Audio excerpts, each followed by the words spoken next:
Here we are in our church studio home in beautiful Borough, 10 kilometres from the Goyder line where the Australian desert starts. And this is where we live, make music, and Emlyn works and writes software.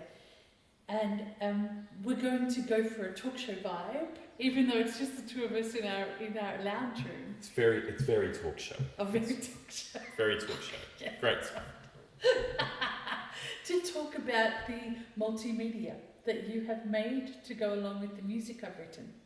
So this is for our piece, Elegy for a Grieving Ocean. And I was commissioned by this wonderful flautist, Linda Peary, who lives in Adelaide and has a wind quintet. So it was my absolute joy to write for her. And I added vibraphone and baritone singer, because I have one, which Linda was, just fantastic about. She's been so enthusiastic about everything I've come up with. And it's inspired by the events of whaling in South Australia, and that there was 100 years in Encounter Bay, a particular area of South Australia, where there were hardly any whales for 100 years. So this is a story of that time in the bay's life. And I made the music. And then you said, why don't I make some multimedia to go along with it? And you've used AI in some ways, and I think very few of us know what AI is capable of as an artistic tool, and exactly what you've done. So explain what you've been up to, Emlyn. In terms of AI specifically, so I used AI in a lot of ways for this. So first of all, saying that I'd do this multimedia, it was a ridiculous thing to say, right? It's just so much work. It's so much work. So you've spent months, haven't you? All of your spare time when you haven't been on your day job. Yes, and months have been consumed. And I just wouldn't have even gotten close without AI. So the things I've used AI for is all of the artwork is AI. I've used image generation to generate all the art. So none of the art that we've got in the multimedia is being made in real time. The images are pre-made. They're generated images. Yeah, okay. I also didn't draw them or paint them or anything like that. Yeah, So you used AI to create all of the images that we have in the display. I did. That's right. Okay. So all the images are generated, and I took pains to not ask for the style of any specific artist. It's very general kind of stuff. And then I used video generators, and that's what's been really interesting, is that when I started doing this, video generators only existed for a couple of months. Yeah. So that's a brand new area. The video generator that I've used is one called Kling, which is a Chinese one actually, and really, really state of the art, really interesting. But of course, because they're so new, we all know what AI looks like. It can be a bit demented. That's true. Yeah, so absolutely. a lot of the work is taking images, generating videos from them, and then looking at it and going, no, that's not going to be right. What I've used the video generation for is all of we've got swimming creatures, we've got sharks and crabs, and what else do we have? A kind of a fantasy snailfish, dolphins. A fantasy snailfish. A fantasy snailfish. They're all fantasy fish. Yeah. And I used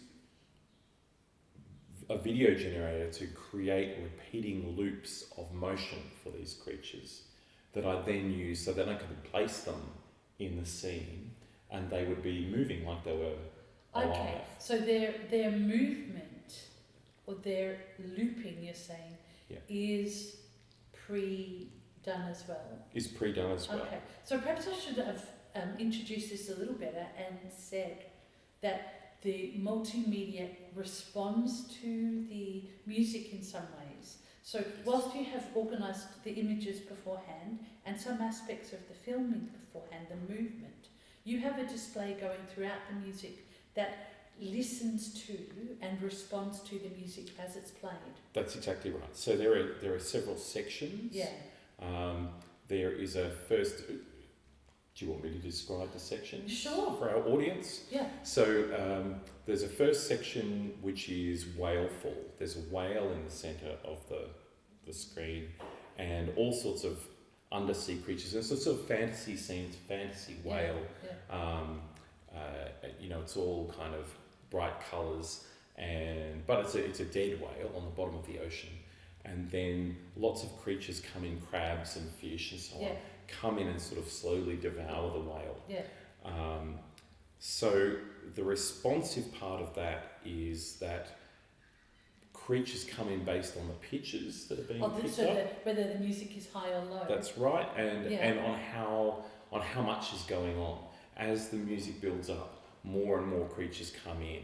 As the music dies down, they kind of scuttle off and there's less of them. So is that frequency of notes? So if there's then more creatures will appear? It's really based on how loud it is. So as the ensemble becomes louder and louder, right, that's more.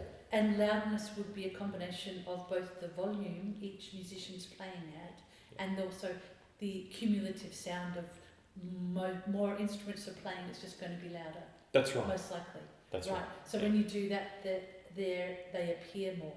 They appear more. Sure. That's right. More come. Uh-huh. So that's in that first section. That's how that works. And also, it picks up obvious hits when like at the beginning when the vibraphone hits and it goes ding ding ding. It'll notice that, and the crabs do a little. Yeah, they go. I've seen that. They go. They kind of puff up a little bit in response to the vibraphone. Right. So that's subtle but a little extra effect. And that's an attack. Yeah. Yeah. So you're saying that the movement is programmed beforehand, because there's a swirlingness to the look. I hope this doesn't sound too wanky, but to your visual language, isn't there? There is. So throughout ellipses was a big ellipses theme, ellipses. right? So and this came from the whale fall, and it came from scenes of fish swimming around in circles, right? So or big ellipses. So I thought, well, I want to get that ellipse feeling. All these creatures move independently. They come on from random places, and they are all sort of following different sized. Some of them follow ellipses, all the ones that swim, all the fish. They're sort of chasing an ellipse around, and then the crabs, and there are amphipods as well. They just scuttle on, eat some whale, and they'll scuttle off. So for those of us who haven't done their their whale fall research, explain what an amphipod is and why it's in this movie. There are a whole bunch of creatures that when a whale dies and ends up in the bottom of the ocean, there are a whole ecosystem of creatures kind of consume it. And so there are larger creatures, various types of sharks, and then there are fish, ratfish and snailfish. I tried to get creatures from the Encounter Bay area. And then there are crabs and amphipods, and they kind of come, the big creatures come first, and later on these little scuttlers come in. Now I've mixed them up more because I've based them on pitch, and there's some parts of the music where the pitch is very low and just crabs scuttle on, and it's sort of. So like you're telling me that you haven't always gone for historic accuracy? I haven't gone for historic accuracy. Because sometimes you've had to put the demands of the music first. Yes, in a way it looks. So for instance, they're covered in little weird magical symbols, and you're not going to find that in the ocean. Yeah. But it looks cool. Can I just dial back to a phrase that you used a little while ago, chasing the ellipse? Okay. Your creatures are chasing ellipses. Now, what does that mean? What does that mean?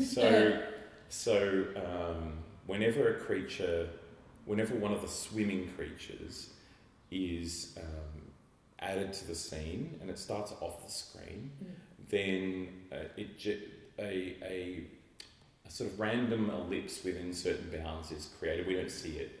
It's an invisible ellipse. And then a point is mapped onto that ellipse. So it's like an oval shape.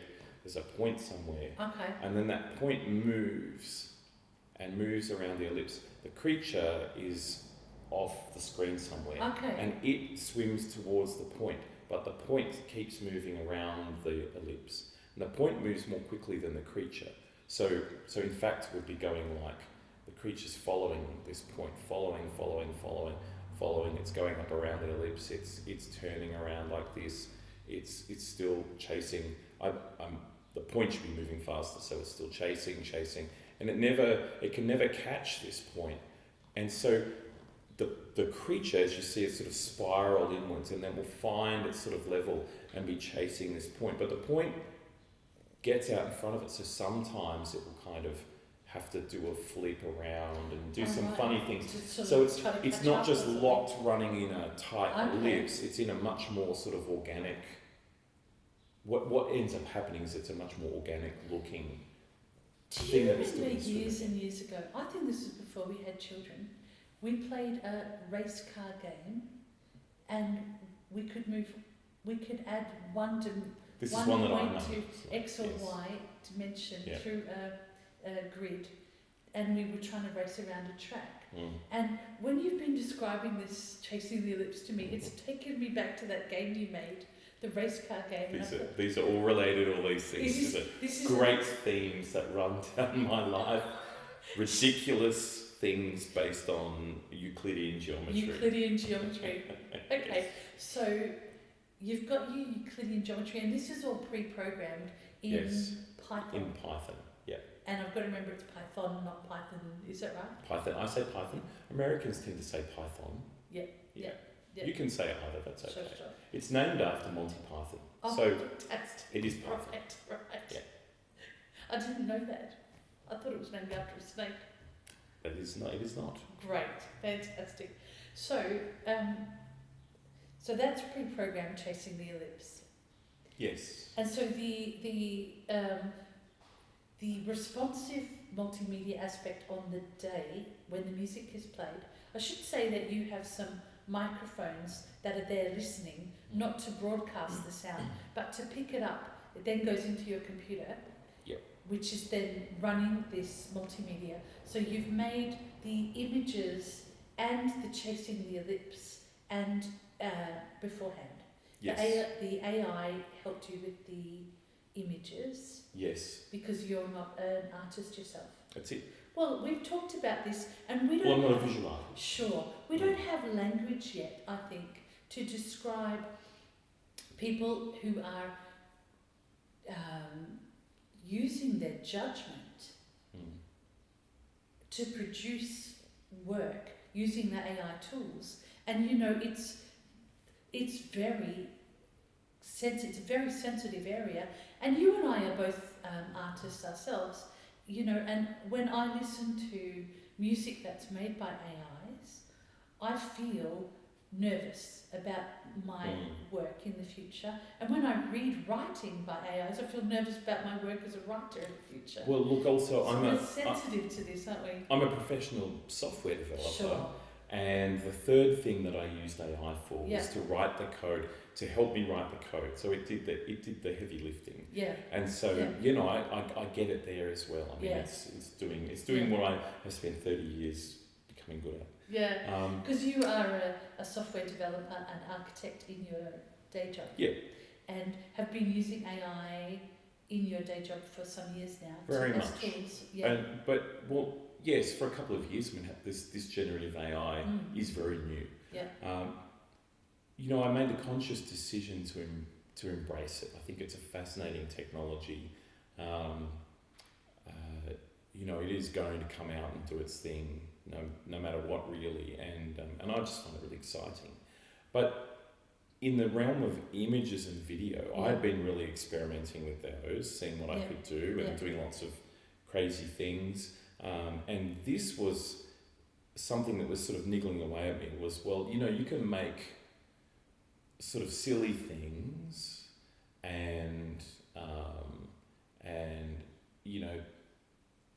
things with very little substance. But it's been sort of in my mind, could I make something actually good? Could I take all these tools and make something that I couldn't make otherwise, and that was kind of worth existing? And I'm hoping that's I'm hoping that's what I've achieved with this visual thing that's adapting to the sound and helping kind of augment the story of this piece of music. Well, I know that people, of course, as you know, people tend to come up after shows and say lovely things to you. The people who don't like it just go home and complain to other people, and because we live in a very polite society. And if this is you, you can complain on the internet as well. There's lots of chances to complain. But we've had very positive feedback from people who have come and spoken to us, and Linda and the other musicians involved, about the multimedia. And so I think it's been incredibly successful. And I am interested, because this was a deliberate choice, and on my mind we've got to get back to the other parts, because we got to the first movement and then we went on a tangent. But let me say, I know it was a deliberate decision of yours.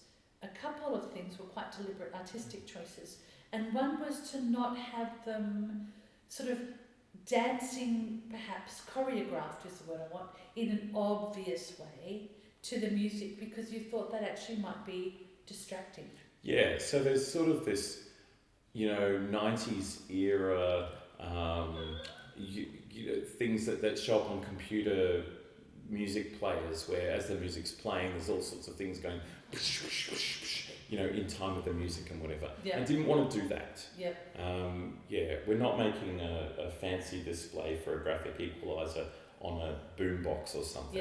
Yeah. Right? I wanted to make something that was complementary to the music and reinforce the story of the music and was subtly responsive. Yeah. The reason for the responsiveness is not to go, hey, gee whiz, let's be responsive. Yeah. It was to make something that's like the opposite of film music. Yeah. It's instead of having the music be composed to a statically created piece of film, I wanted your music to down be able to the millisecond. I wanted your music to be able to be played in its own time. It's different every time you perform it. And for the display, which is a secondary thing, to adjust to that and just cope with it and do something that helped it and added to it without having to really micromanage it. I want it to be quite robust and sort of self-reliant, and that it wouldn't put any demands on the players. Yeah. The musicians just because play the music. initially we had thought, because they're winds, we had thought of having lapel mics on each instrument, but then you were saying there's no reason to have separate channels for each instrument coming into the computer. You it could didn't achieve anything. Yes, right. So you could do it. Well, I ran into two things. So I was overambitious with that idea. Look, I think, Well, we didn't know what could be achieved. We always start with our start projects huge. like this, and then reality hits, and then you end up getting smaller and what smaller. I realised you was can do it, one of the really big things I realised was, of course, these are big, loud instruments in a big reverberant space, and you put multiple mics up. You can't really, every sound bleeds into every microphone. So you just can't really, I haven't so far been able to kind of cope with the signals bleeding in. So I can't get separation of the signals. And so if you're going to do that, that's every microphone's essentially the same for these purposes. So you just really need one. And in fact, I have two, but their signals are mixing together into one signal. And largely that's about the performance reality, isn't it? Of you've got one and then a spare going at the same time. So if one... It is that, and it's also to have one pointing at part of the ensemble and one pointing at another part of the ensemble. Sure, because they do, they don't all squash in together, do they? They spread out. That's right, but I mean, one of them could not work and it would still be fine. So that's the first part of the work is about this whaleful and this whale slowly being eaten. based on the creatures that live in Encounter Bay. That's it. Nice work.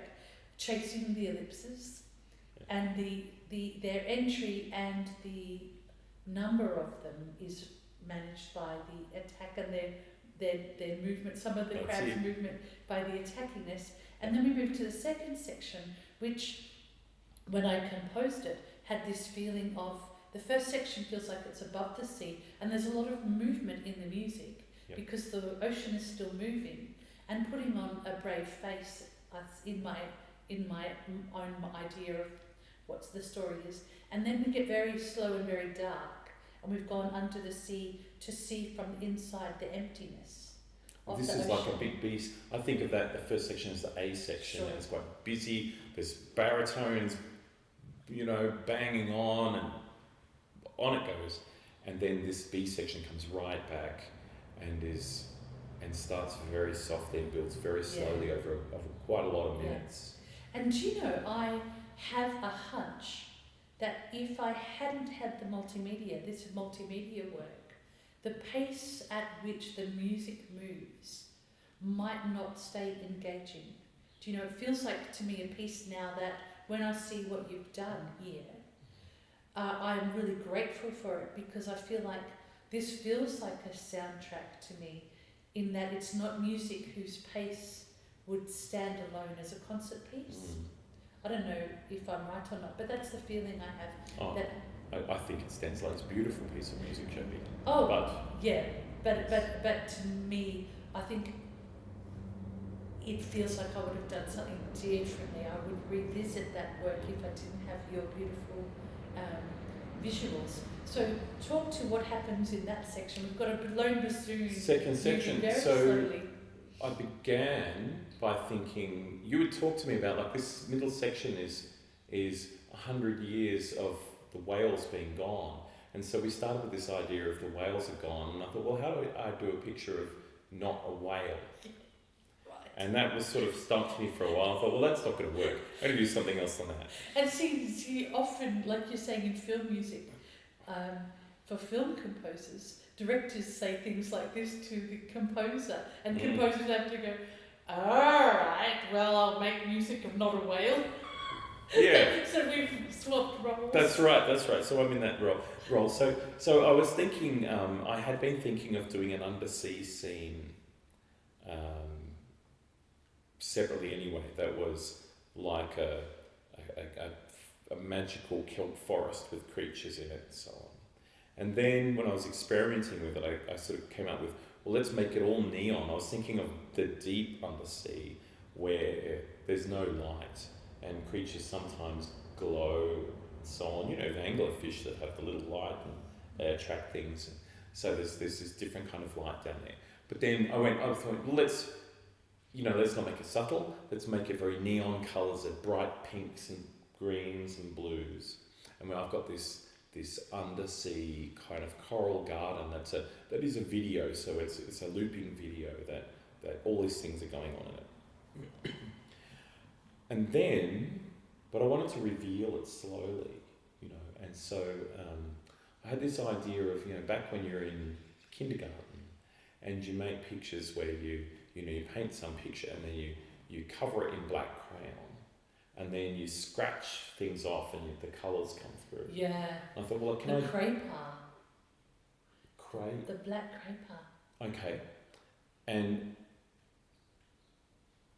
I thought, well, can I do that as a video section? And so there's a bit of maths involved in this, but essentially I have little spotlights appear that can kind of, so it's black. We start black. Sure. Yeah. It's quiet. Bassoon starts. It's black.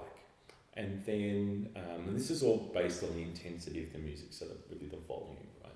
That as it comes up more, little spotlights begin, and they begin by moving quite slowly. They're again ellipsing, Chasing various ellipses. These ones are much more straightforward ellipses.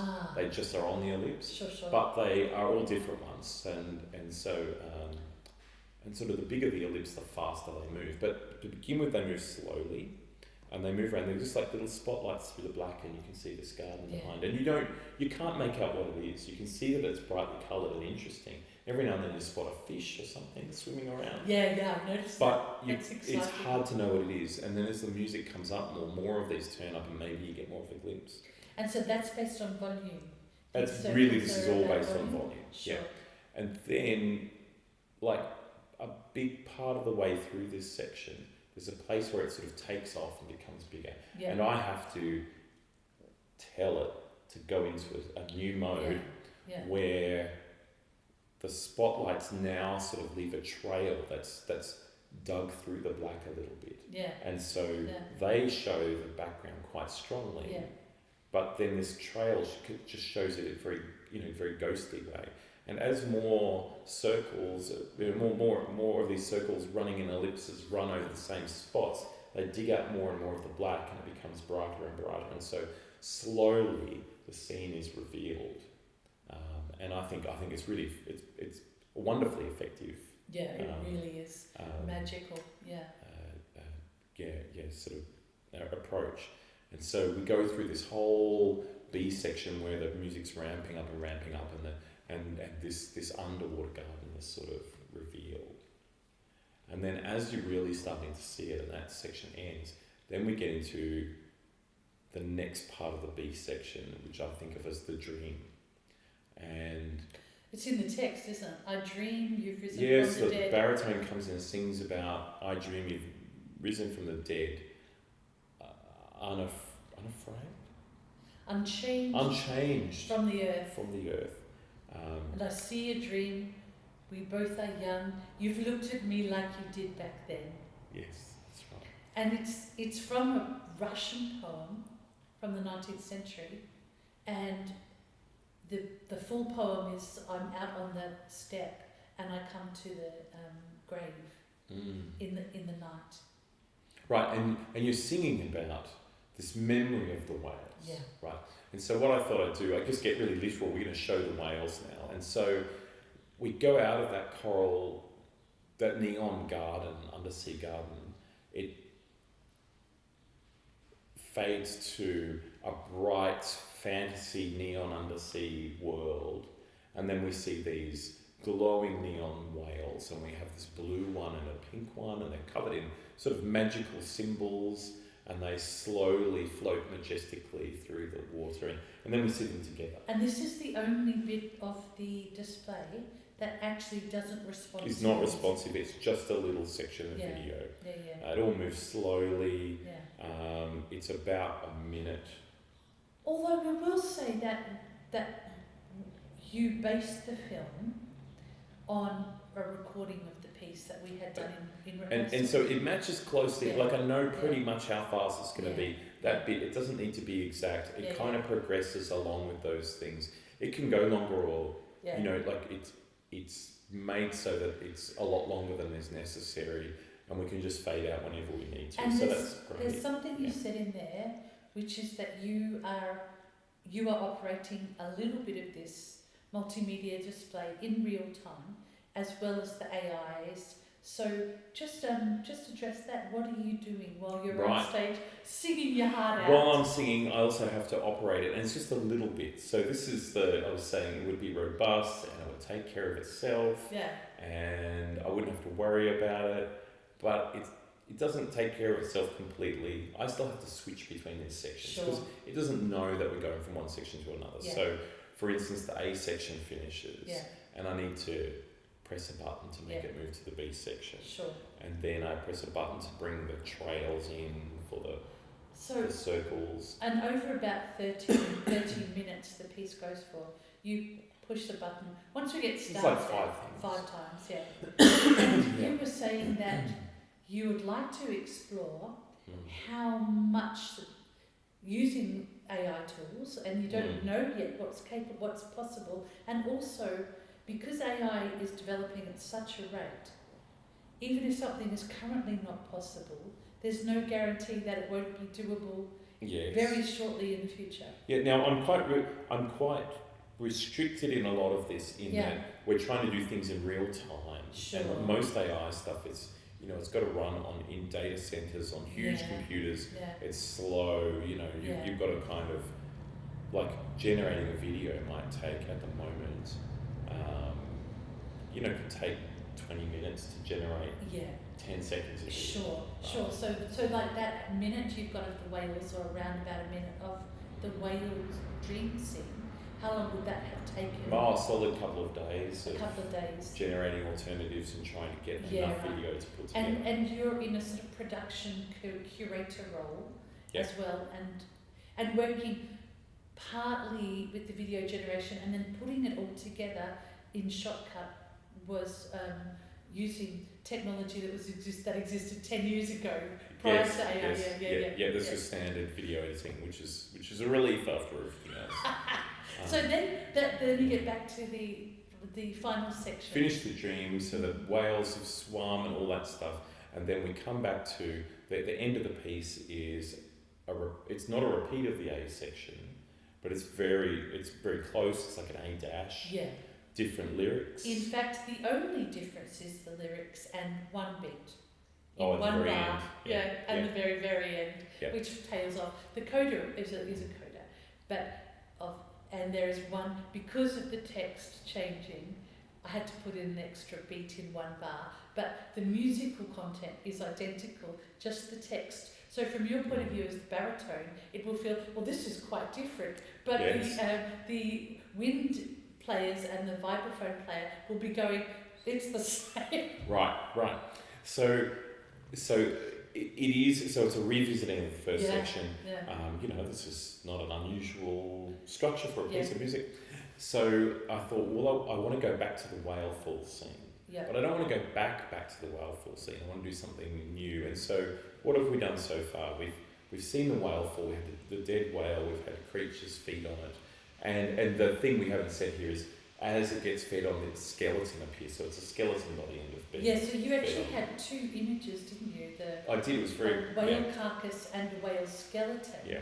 And that the creatures slowly eat away at the whale carcass. Yeah, and we see the skeleton. The skeleton's revealed So slowly in the piece. It's a compositing of images and videos, and it's a technique I've really enjoyed doing. There's no 3D modelling or anything. It's just pictures over each other.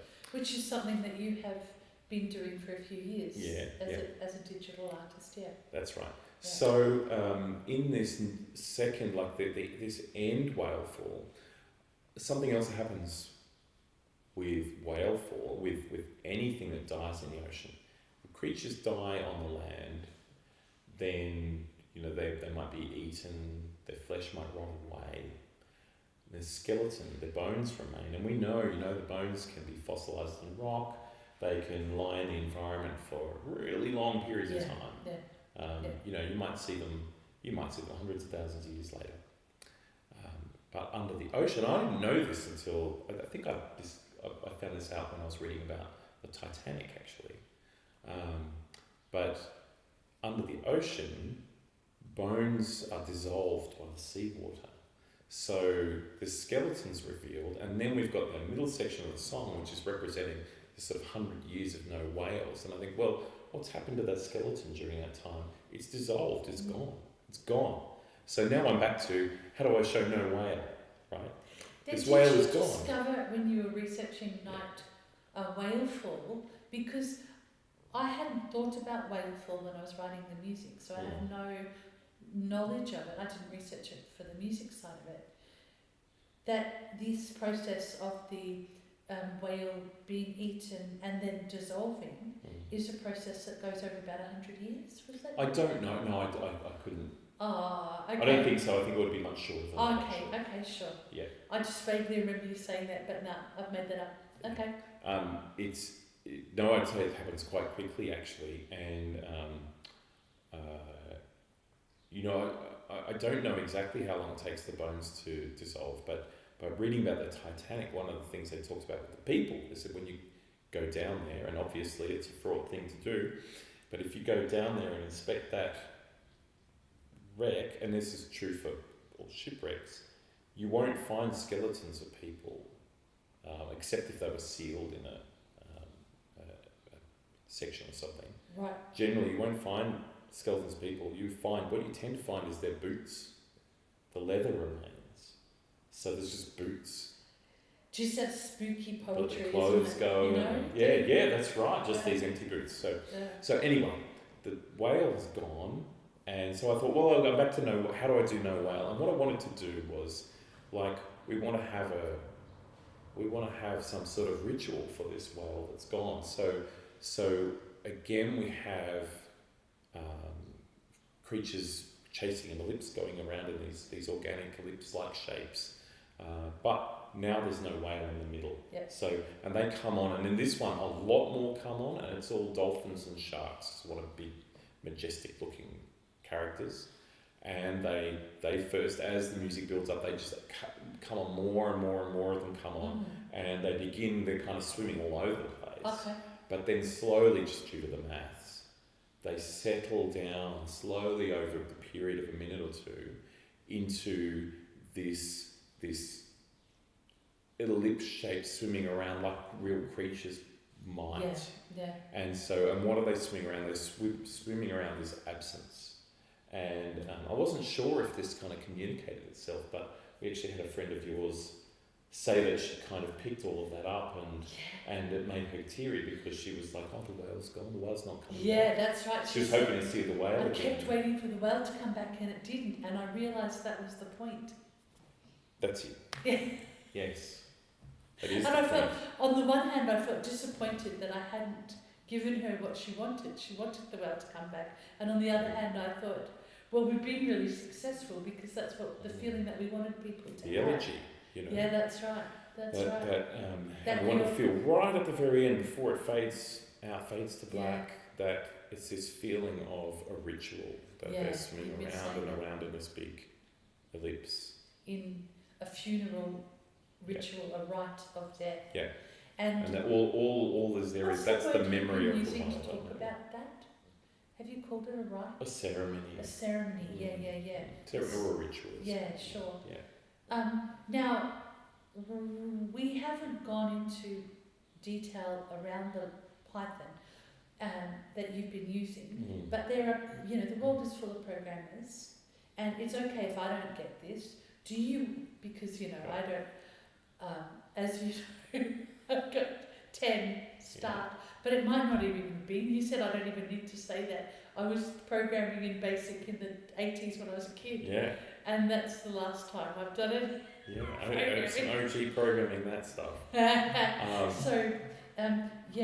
I can describe it in Why don't you? Because what I know you have said is that you have used game programming. That's right. So I use Python a lot in my work. Yeah. Python's a nice, simple programming language for doing lots of things.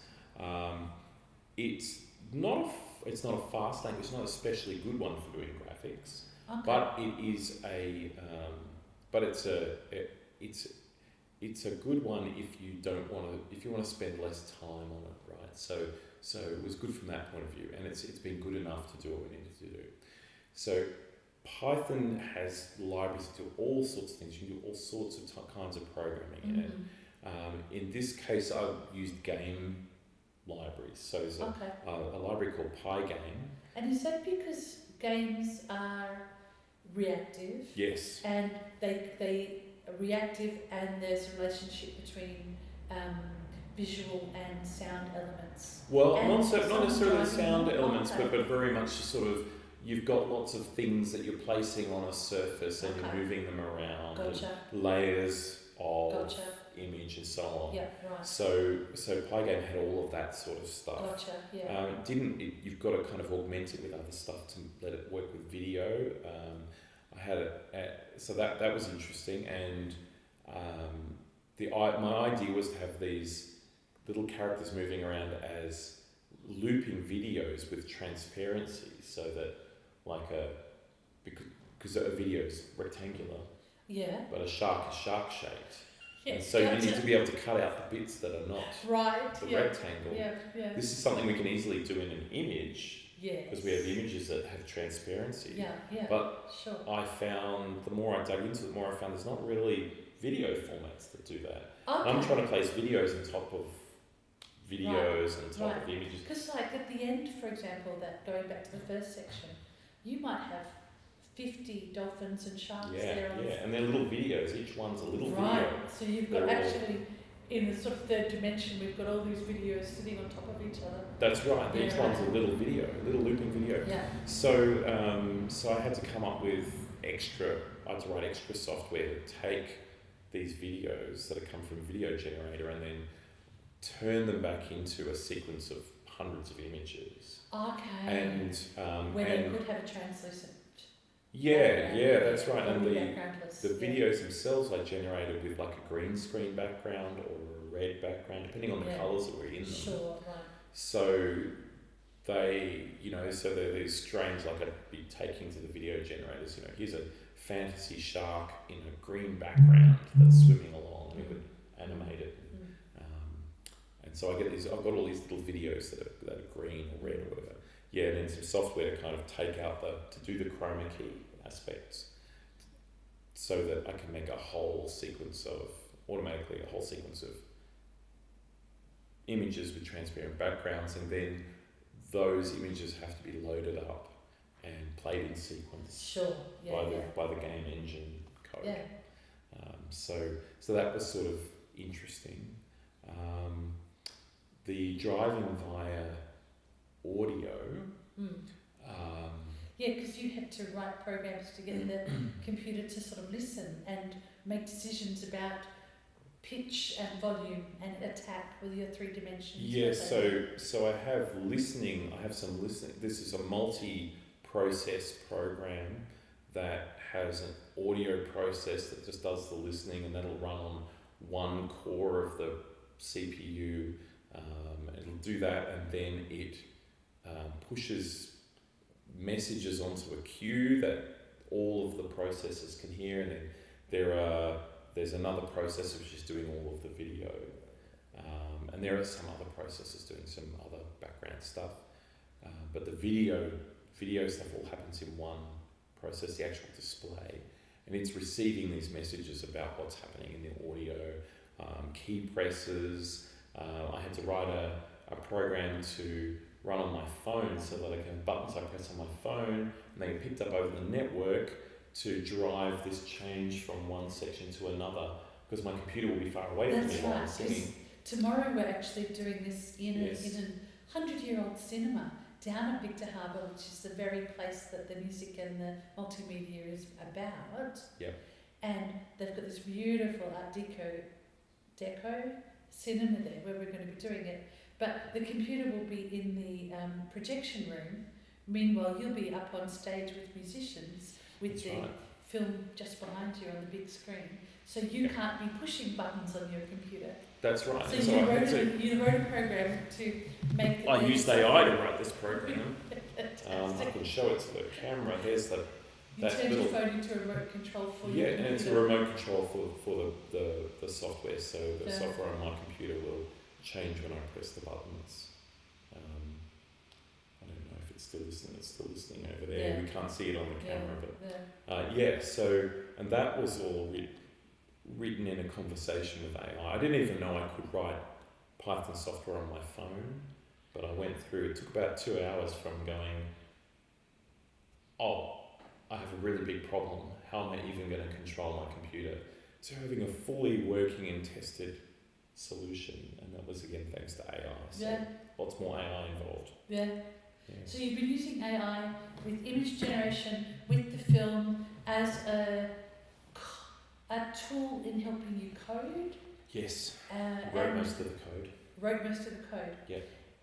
And nonetheless, it took you months of development. And so image generation, video generation, and code generation, and also as my collaborator to help me figure out how to do things. So a lot of this, I know how to write software, I've been doing that for a long time, but I didn't know what libraries are available, how do I do this in Python, so it also helped me learn. Did it say, go check out Pygame? It did. Oh wow, go you. Yes. That's amazing. Yeah, and then it knows better how to use Pygame than I do. Yeah, right. So I have some experience with that sort of software, so I knew the kinds of questions to ask, but it knew the details. So because I know that you are very positive about AI, and I know that, and I feel this too, that a lot of people are about AI. Tell me, as an example of an artist who made something that is very beautiful and that you feel that wouldn't exist if it wasn't for you. It wasn't just like you didn't close the room to the computer and let the robots build it on their own and come back and go, thank you, done. You know, it was a process that you were very involved in. How long, if it were possible at all, would it have taken you to have done without AI tools? Like maybe 6 months or something, maybe. You know, so much of the programming would have been, it wouldn't have just been that it would take me longer to work out how to do it. Yeah. I would have gone down dead ends. I would have had frustrating weeks of work that just didn't work and then thrown it away. And then, you know, got frustrated and stopped for a while. And like it would have been really hard. It would have been a really huge professional job. It was a pretty huge professional job anyway. Yeah. But the other thing was it kept me engaged because right. a lot of, it's really hard to explain this if you're not a programmer, but a lot of the stuff that it can do is the most aggravating detail-oriented work. Sure. So, and that stuff, when you're doing a personal project, is the stuff that makes you kind of lose traction and stop doing it. Yeah, because this was in your after hours time, your brain is fatigued from a full day's work, and you've only got so much cognitive capacity left, haven't you? You know, there's always something, we're in a world where there's always something else you could be doing. Yeah. There's always something else fun. You know, sitting there in your spare time, do you want to be grinding out some really cranky, annoying code? You know, it can be really hard to keep yourself doing it. And so I have found that not only does it make it much faster, but programming with AI makes it much more fun. Yeah. You just get sucked in and you're chatting with this, you know, not a real person, but you're chatting with a machine that is really knowledgeable and helpful and knows what to do and will deal with a lot of the crappy detail, and it's just, you know, you sort of fly. Yeah, wow. Now, away from that and back to the artistic vision, because there is a visual language to your design, and I think we can call you a designer. You know, you have curated the images and selected and prompted for the images that you wanted. Talk on that, because you're a middle-aged man. Yeah. And there's a sort of a Disney vibe, also whimsy, I would say. Okay, all right. Yeah. There's a lot of neon, and it, you know. Yeah. So. And then pastel in other sections. Yeah, that's right. So talk about your taste and your vision there. If you know, if that goes into words, these things don't always. It sort of does. So the older I have gotten, the simpler and more crass my taste has become. A little bit like taste buds. You know, I just, you know, maybe as a young man I would have thought this must be more artistic with a capital A.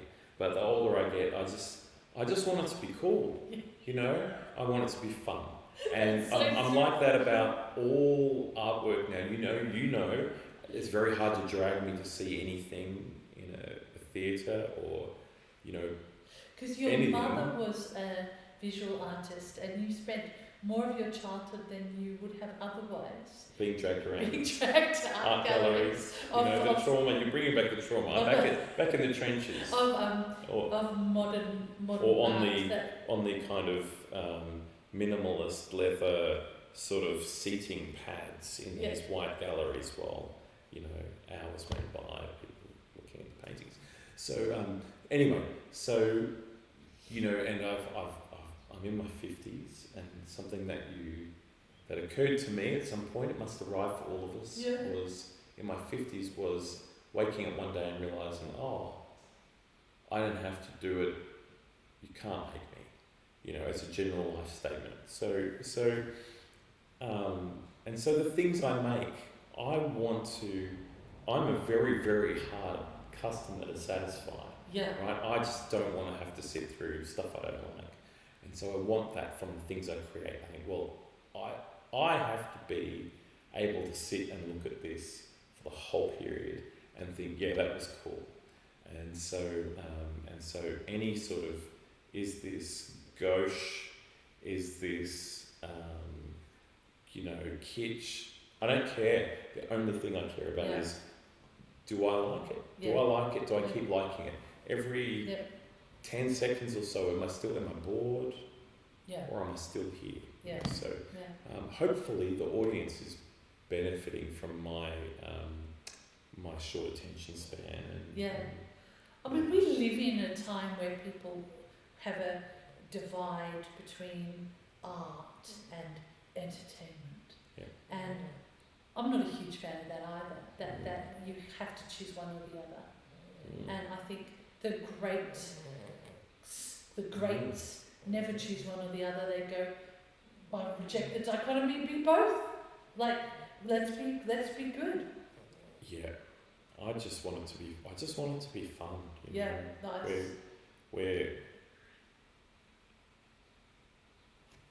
We're not on above ground. No. And why do you want to be bored? Yeah, cool. Hey, on that, let's just ask one final question, which is, in the future, now you've achieved this, and I've got plans to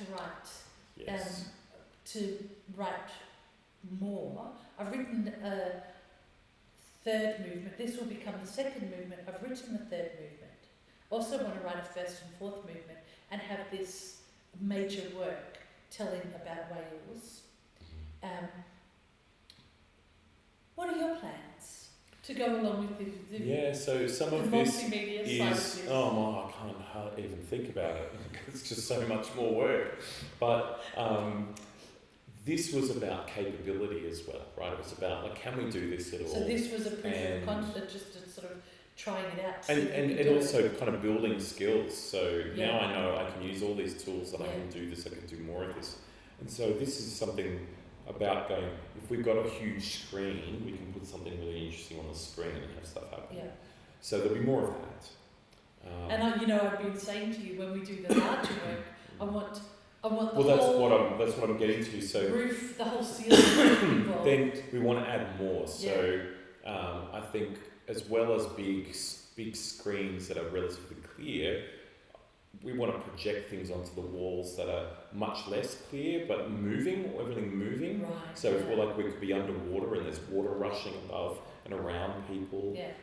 And I think we need to this is when we want to use immersive lighting. It could be laser lights and also theatre lighting, coloured lighting. I really would love to have remotely driven lighting on the stands of the musicians and on sort of some of these neon undersea things could kind of come out in an abstract way and be out on the stage and be responding to the music as well. I mean, if someone's playing their clarinet and their music stand goes whoa with lights, that would be amazing. That would be so amazing. Cool. So that cool. would be amazing. So again, the touchstone is it cool? Is it fun? Am I bored looking at this, or am I like, look at that? And I think we've got a lot of. There'll be a lot. I want to overwhelm the senses. Overwhelm the senses and have people. I want people staggering out, going, "What happened? What just happened?" So that's the future. Fantastic. Well, thank you so much for coming in today. Thank you for having me on your show. It's been such a pleasure to talk to you and hear about this amazing work you've been doing. All right, well, all the best. Thank you.